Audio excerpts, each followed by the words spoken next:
सभी विद्यार्थियों का एक बार पुनः आपके अपने इस YouTube चैनल में स्वागत है। कक्षा 12 हिंदी अनिवार्य की हम बात कर रहे हैं और ये आपके अपठित गद्यांश की दूसरी वर्कशीट है जो दिनांक आपके 6 अक्टूबर 2021 को पूछी गई थी। इसमें एक अपठित गद्यांश दे रखा है, उसको पढ़ करके जो पूछे गए प्रश्न हैं उनके उत्तर देने थे। इससे पहले मैं आपको बता दूं कि हम पाठ्य पुस्तक का भी विधिवत अध्ययन कर रहे हैं। यदि आप वो हमारे वीडियो नहीं देख पाए हैं तो उनको भी देख लें। पहली बार यदि आप हमारे इस YouTube चैनल से जुड़े हैं तो इसको सब्सक्राइब कर लें। अपठित गद्यांश हल करने से पहले कुछ 2-3 बातें हैं जो मैं आपको बता दूं।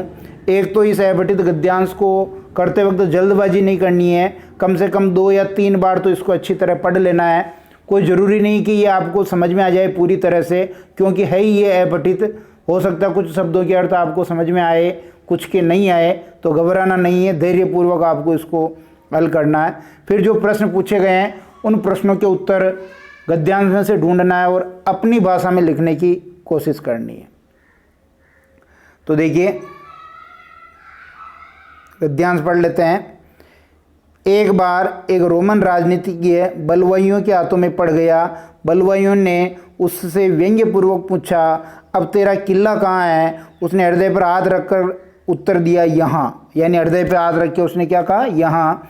ज्ञान के जिज्ञासुओं के लिए ये बड़ी भारी गूढ़ है। मैं निश्चयपूर्वक कहता हूँ, जो युवा पुरुष सब बातों में दूसरों का सहारा लेते हैं, दूसरे का सहारा ताकते हैं, जो सदा एक न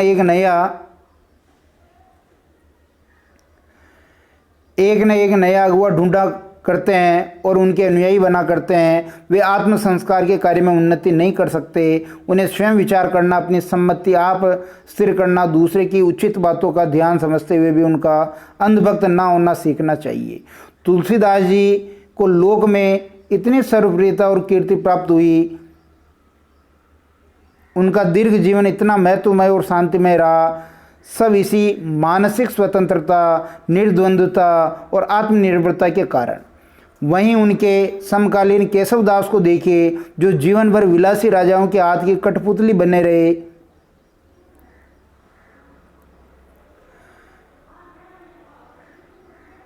जिन्होंने आत्म स्वतंत्रता की और कम ध्यान दिया और अंत में आप अपनी बुरी गति की।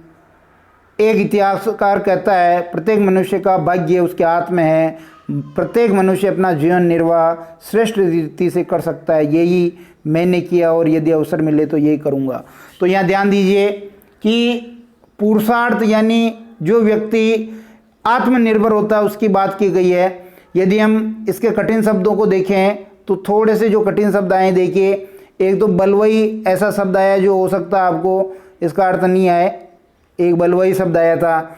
फिर और देखें तो यहाँ और शब्द आया है, देखिए कि जिज्ञासु तो फिर भी आ जाएगा, जानने का इच्छुक। फिर देखिए और आया है अगुआ, लीडर। अगुआ किसे कहेंगे? लीडर को। फिर अनुयायी तो आप जानते हैं। उसके बाद फिर और कुछ कठिन शब्द आए हैं, देखिए एक तो आया निर्द्वंद्वता, एक आया आत्मनिर्भरता। तो ये कुछ कठिन शब्द आए हैं। जैसे बलवई, जो उपद्रवी लोग होते हैं, जो विद्रोह करने वाले लोग होते हैं, वो बलवई कहलाते हैं। जिज्ञासु, जानने का इच्छुक। अगुआ, जो आगे रहता है, लीडर। और निर्द्वंद्वता, बिना द्वंद्व के। और आत्मनिर्भरता, जो स्वयं पर निर्भर होता है, वो आत्मनिर्भर। तो ये गद्यांश हम पढ़ चुके हैं। इसके बाद ये जो 5 प्रश्न पूछे हैं इनके उत्तर अपने को लिखने हैं। तुलसीदास की लोकप्रियता का क्या कारण है? उसने हृदय पर हाथ रखकर उत्तर दिया। वाक्य में रखड़ शब्द का पद परिचय देना है। आत्म संस्कार के कार्य में उन्नति कर सकने के लिए युवाओं को क्या सीखना चाहिए? इतिहासकार का क्या कथन है? और उपयुक्त गद्यांश के लिए समुचित शीर्षक सुझाइए। इन 5 प्रश्नों के उत्तर हम देखने वाले हैं।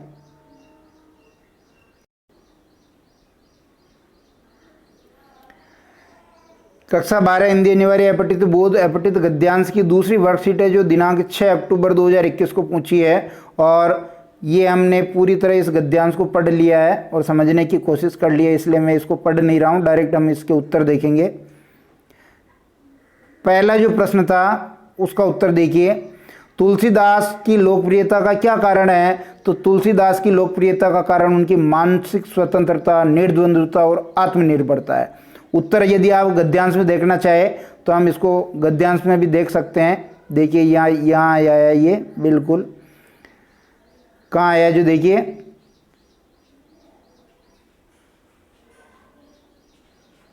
इसी मानसिक स्वतंत्रता, निर्द्वंद्वता और आत्मनिर्भरता के कारण जो है तुलसी सर्वप्रिय और कीर्ति उनको प्राप्त हुई है। ये उत्तर यहाँ से उठाया हमने। लिखना अपनी लैंग्वेज में। दूसरा प्रश्न देखिए कि उसने हृदय पर हाथ रखकर उत्तर दिया। वाक्य में रखकर शब्द का पद परिचय अपने को लिखना है। तो वाक्य में उत्तर लिखेंगे, वाक्य में रखकर शब्द का पद परिचय है पूर्वकालिक क्रिया। क्या है? पूर्वकालिक ये क्रिया है, बिल्कुल सही है। लेकिन यहाँ एक वचन और वर्तमान काल नहीं लिखेंगे, क्योंकि जो पूर्वकालिक क्रिया होती है लिंग, वचन, पुरुष, काल आदि से अप्रभावित रहती है। मैं यहाँ लिख देता हूँ, लिंग, वचन, पुरुष और काल से अप्रभावित।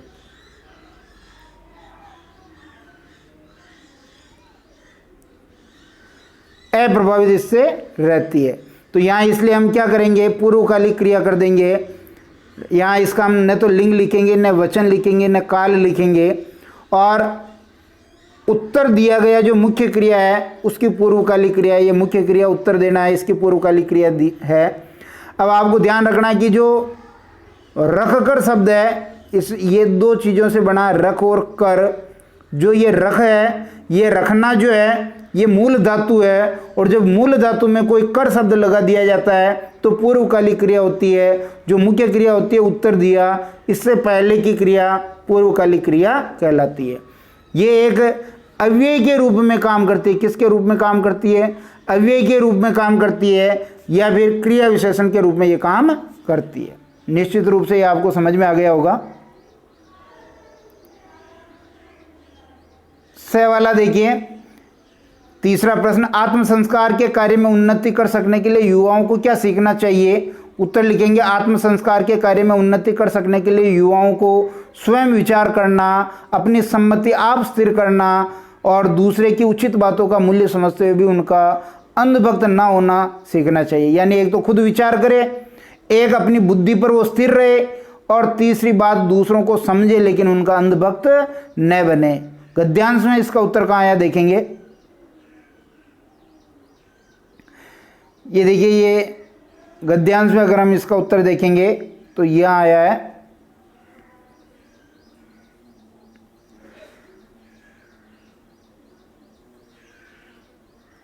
उन्हें स्वयं विचार करना, अपनी सम्मति आप स्थिर करना, दूसरे के उचित बातों का मूल्य समझते हुए भी उनका अंधभक्त ना होना सीखना चाहिए। ये यहाँ पर उत्तर आया जिसको हमने अपनी भाषा में लिखा है। फिर आगे देखिए, चौथा जो प्रश्न था वो चौथा प्रश्न देखेंगे। इतिहासकार का क्या कथन है? इतिहासकार का कथन है कि प्रत्येक मनुष्य का भाग्य उसके हाथ में है, प्रत्येक मनुष्य अपना जीवन निर्वाह श्रेष्ठ रीति से कर सकता है। हर एक व्यक्ति अपने भाग्य को खुद आजमा सकता है यदि अगर मेहनत करेगा, यदि वो आत्मनिर्भर है तो निश्चित रूप से वो सफल होगा। देखिए कहाँ आया गद्यांश में, इस कथन को भी हम देख लेते हैं। गद्यांश में ये नीचे कथन आया है कि एक इतिहासकार कहता है प्रत्येक मनुष्य का भाग्य उसके हाथ में, प्रत्येक मनुष्य अपना जीवन निर्वाह श्रेष्ठ रीति से कर सकता है।